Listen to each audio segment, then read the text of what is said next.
오늘 이 함께 읽으신 이 말씀은 그저 우리가 성경을 읽으시다가도 쉽게 지나가시는 본문일 수 있습니다. 뭐 특별한 스토리가 담겨진 내용도 아니고 뭐 그렇게 중요하게 보여지지 않는 그런 말씀입니다.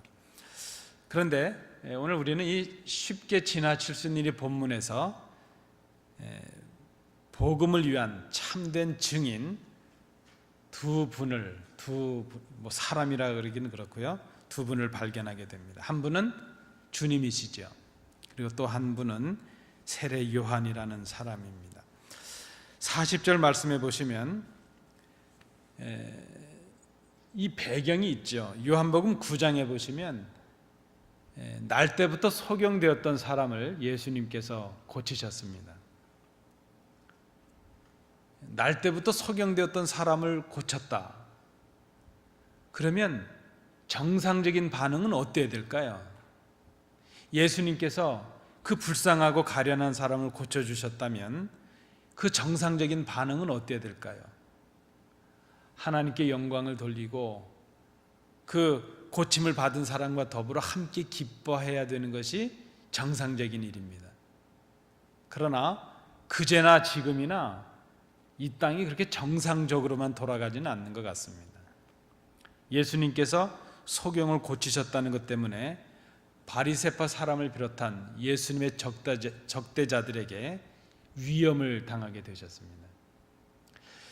그런 사건이 있고 난 후에 이 요한복음 10장에 와서 주님께서 그 바리새파 사람들, 예수님의 대적자들에게 더 심한 박해를 받게 되십니다. 그래서 요한복음을 잘 보시면 요한복음 10장을 끝으로 예수님께서 그 대중들 앞에서 공적으로 말씀을 전하시는 일들이 중단이 되게 됩니다.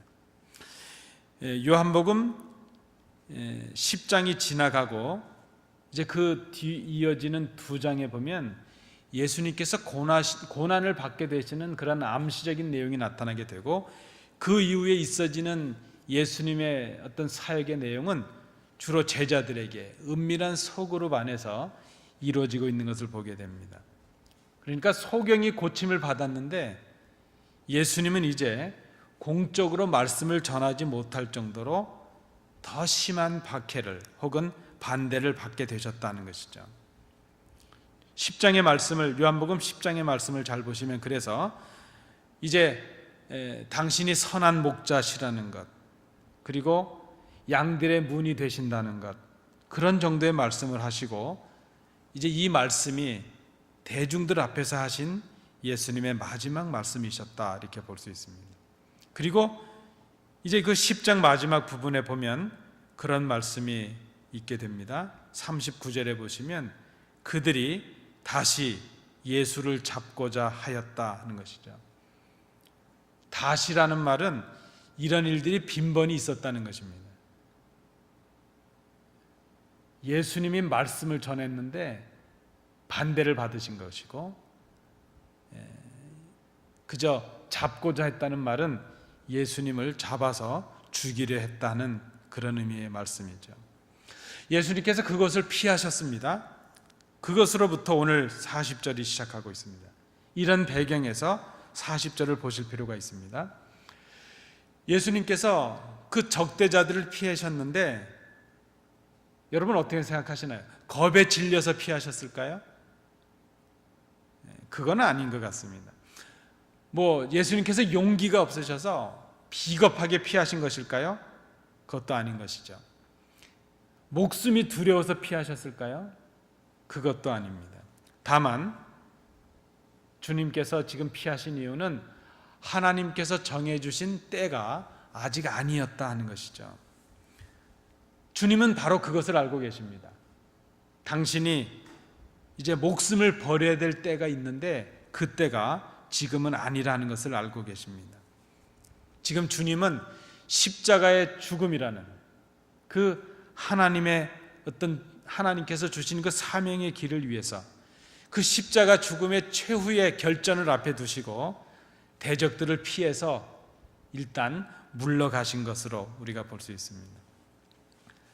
우리가 복음서를 이렇게 살펴보시면요, 주님은 늘 그러십니다. 어떤 주님의 행하심의 패턴이 나타나게 되는데, 사람들을 대하고 나신 그 전후에, 혹은 사람들 앞에서 기적을 베푸시고 나신 그 전후에 보면 늘 은밀하게 하나님을 만나시는 그런 모습을 볼 수 있습니다.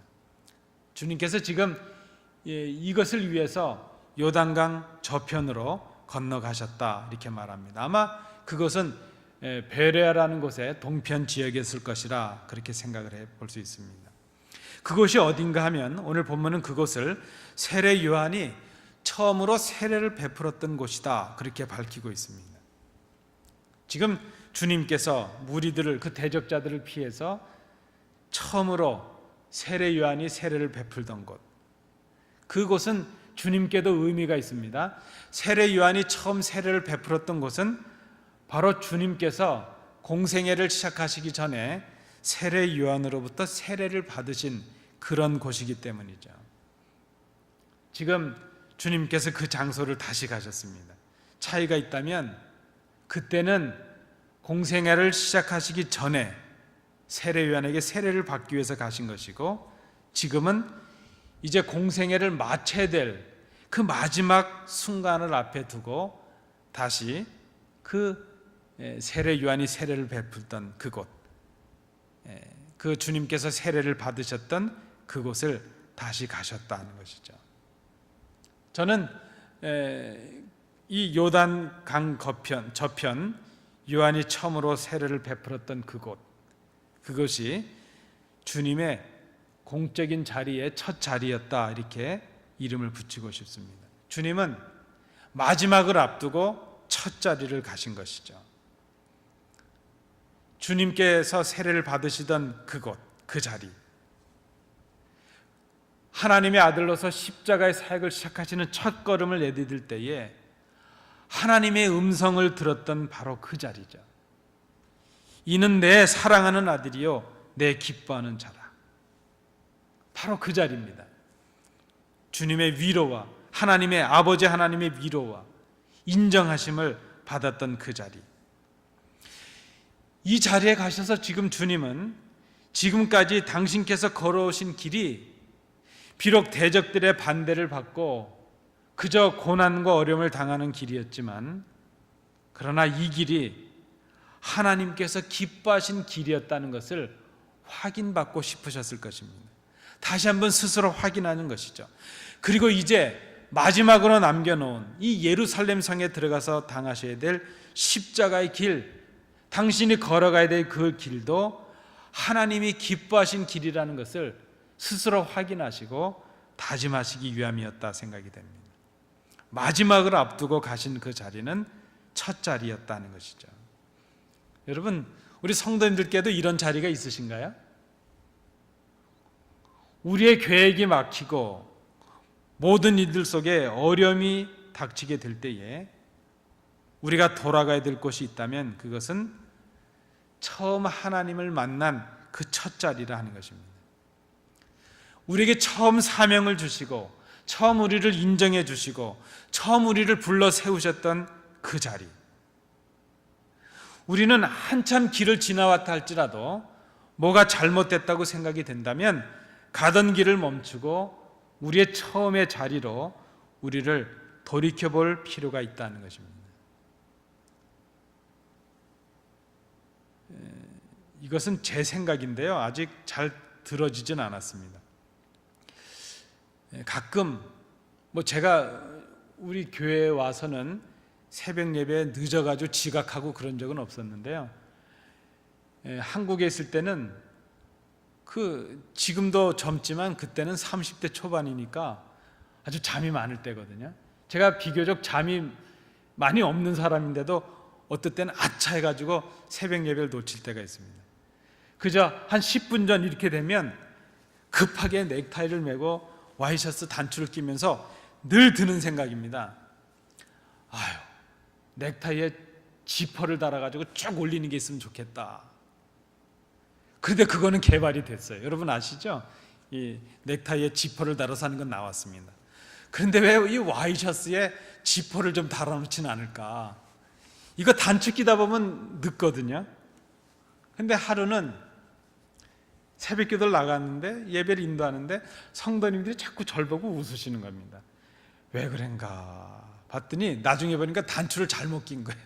와이셔츠 하나가 이렇게 올라가 있었습니다. 저는 그래도 약과입니다. 제 선배 목사님은 위에는 입었는데 밑에는 그 파자마 잠옷을 입고 나오신 분도 계셨으니까요.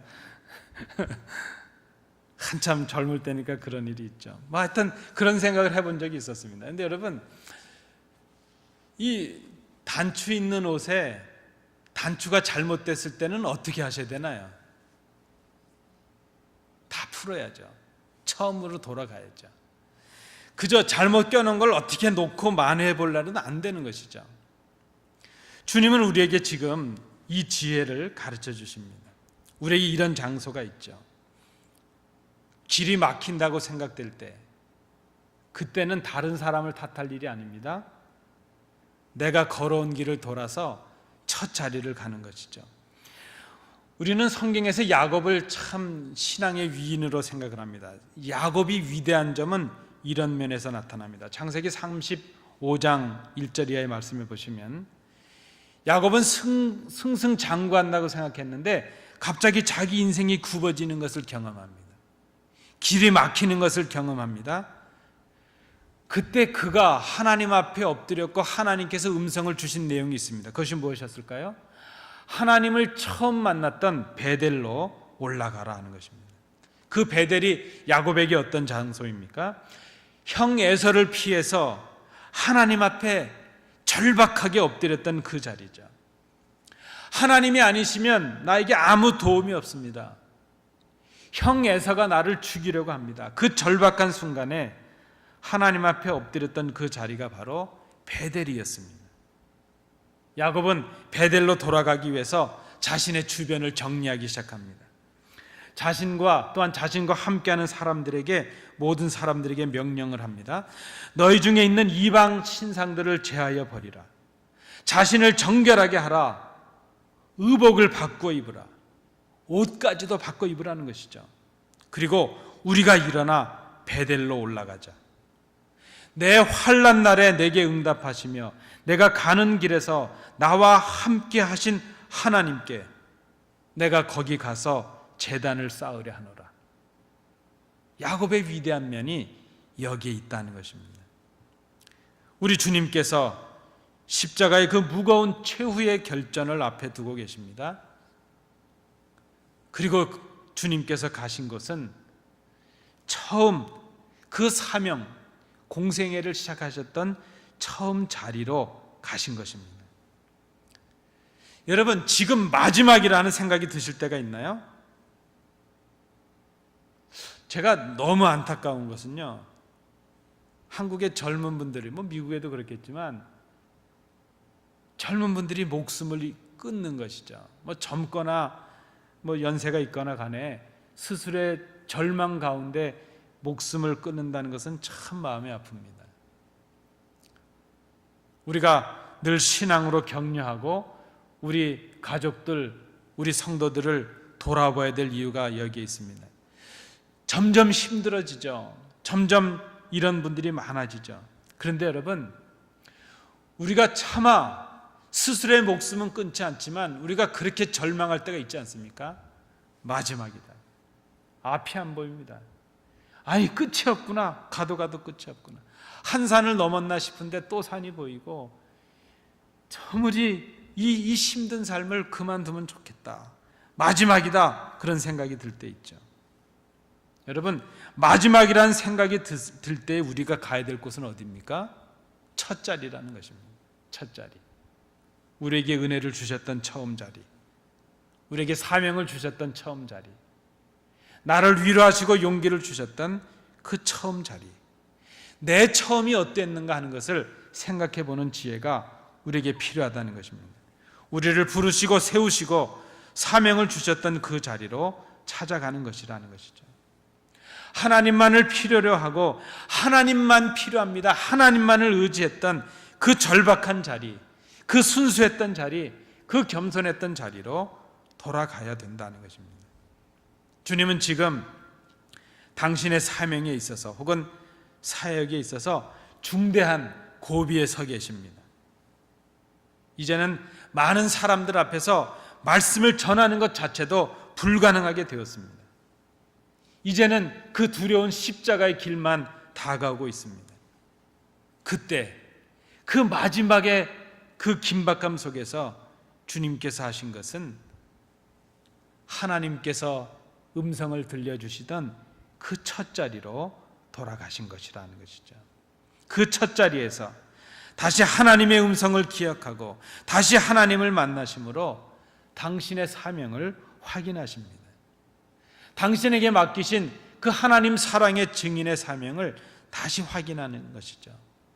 오늘 본문을 통해서 저는 우리 주님이 그 아버지께서 맡기신 참된 증인의 사명을 감당하신 진정한 증인이셨다 하는 것을 증거하고 싶습니다.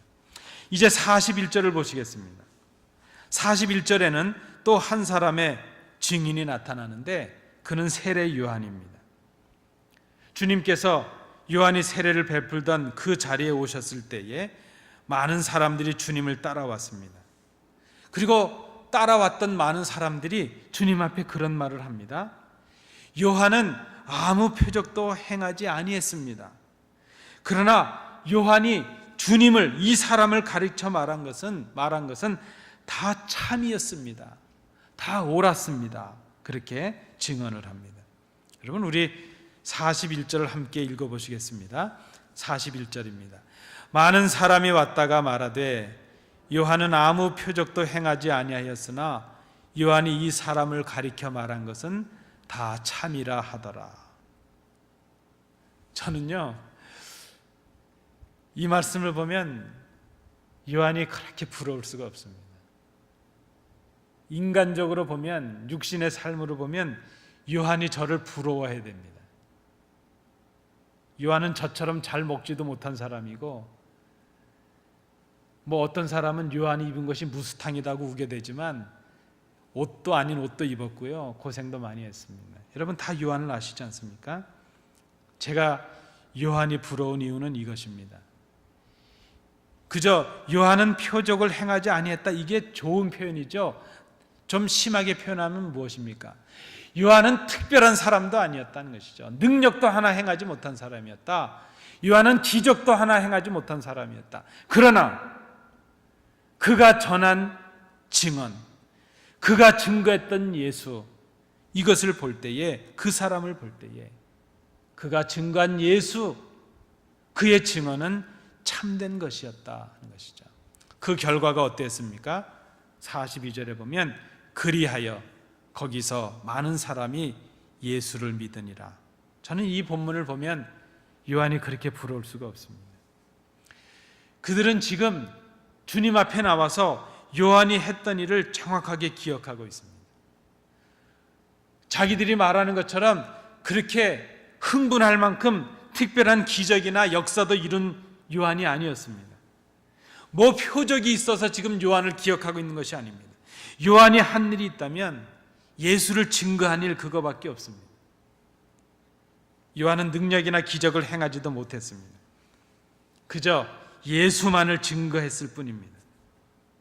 그는 스스로도 그렇게 생각을 했습니다. 그는 광야에서 외치는 자의 소리에 불과함을 스스로 인식했습니다.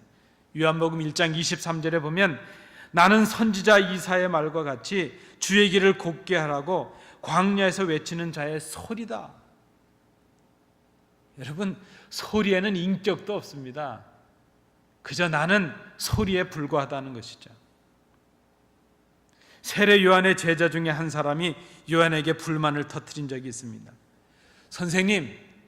선생님께서 증언하시던 저 예수라는 분이 지금 세례를 베푸는데 사람들이 이제 선생님께로 오지 않고 다 저 예수님한테로 갑니다. 제가 뒤에 좀 덧붙이면 그거 아니겠습니까? 이런 원통한 일이 있겠습니까? 아니, 선생님이 예수님에게 세례도 베풀었는데 이제 사람들은 선생님을 무시하고 다 예수님한테로만 갑니다. 그때 세례 요한이 뭐라고 말할까요? 그는 흥하여야 되겠고 나는 쇠하여야 하리라 말합니다. 요한은 자신에게 주어진 증인의 삶을 살아낸 사람입니다. 누가복음 1장 16절 말씀에 이스라엘 자손을 주 곧 그들의 하나님께로 많이 돌아오게 하겠습니다. 요한이 출생하게 될 때에 그 부모들에게 주어졌던 예언의 말씀이었습니다. 예수님께서 다시 세례를 받으신 그 장소에 오셨을 때에 요한은 그 자리에 있지도 않았습니다. 요한은 이미 아마 우리가 그 당시에 연대를 추정해 보자면 요한이 죽은 지가 이미 2년이 훨씬 넘어서 3년이 다 돼가고 있을 것입니다. 이미 죽고 없는, 수년 전에 죽고 없는 사람입니다. 그런데 그 장소에서 아직 요한의 이름이 거론이 되고 있습니다. 요한이 행한 기적이 아니고, 요한이 행했던 어떤 특별한 말이 아니고, 요한이 증거한 예수를 통해서 요한의 증언이 지금 남겨져 있습니다. 요한은 없는데 그가 증거하신 예수가 거기 남겨져 있습니다. 요한은 참으로 참된 증인입니다. 그가 참된 증인이었다는 것은 그의 증언이 참이었다는 것으로 증명이 됩니다. 그리고 그 증언이 참이라는 것은 바로 예수 그리스도를 통해서 증명이 되고 있습니다. 요한이 예수를 가리켜 말한 것은 다 참이었더라. 요한은 참으로 인기도 없는 사람이었습니다. 말씀으로 시대를 비판하고 회개를 요청했습니다. 그저 동생의 아내를 가로챈 악한 왕을 향해서 말 한마디 잘못했다가 그저 그 미움을 사고 박해를 받아서 어린 계집아이의 춤값으로 목이 베어지는 아주 비참한 처참한 일을 당한 사람이었습니다. 그렇게 무참하게 죽어버렸습니다. 그러나 그의 증언이 남았습니다. 그리고 그의 증언을 통해서 예수가 그리스도이심이 증거가 되었습니다. 사람들이 주님께로 나오는 역사가 이루어졌습니다. 그는 참된 증인이었습니다. 우리가 42절에서 보신 대로 그의 증언의 결과는 거기서 많은 사람이 예수를 믿었다 하는 것이죠. 여러분 저를 한번 따라해 주십시오. 죽었는데도 증인이었다. 여러분 죽음이 우리를 어떻게 할 수가 없습니다. 죽음도 하나님의 말씀의 권세를 이길 수가 없습니다. 죽어서도 요한은 주님의 증인입니다. 이미 죽고 없는데도 그의 증언을 통해서 예수께로 돌아오는 역사가 있습니다. 그는 참된 증인이었습니다. 주님은 이 요한을 향해서 여자가 낳은 자 중에 요한보다 큰 자가 없다 그렇게 말씀하십니다. 여러분 우리가 예수 믿고 살고요 열심히 기도하는데도 우리 삶에 특별한 변화가 특별한 기적이 나타나지 않을 수 있습니다. 그 많은 시간을 봉사하고 애를 써왔는데도 우리의 공로가 사람들 앞에 인정을 받지 못할 때도 있습니다. 예수 믿고 살아가는데도 믿지 않고 살아가는 사람들과 특별하게 다를 것도 없습니다. 그럴 수도 있습니다.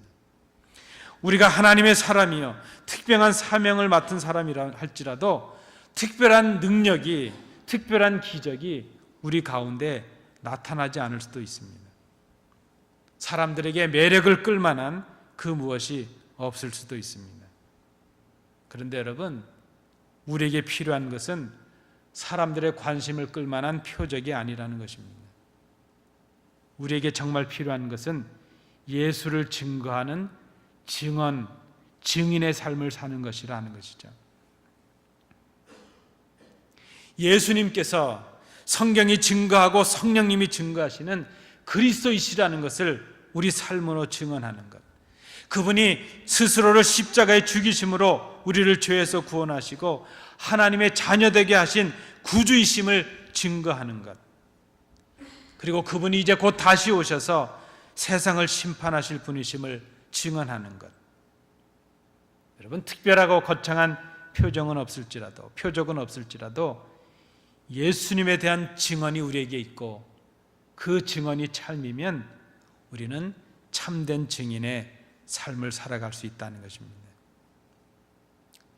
여러분 이 설교하는 목사가 가장 행복할 때가 언제일까요? 여러분 그저 참고로 한번 들어주십시오.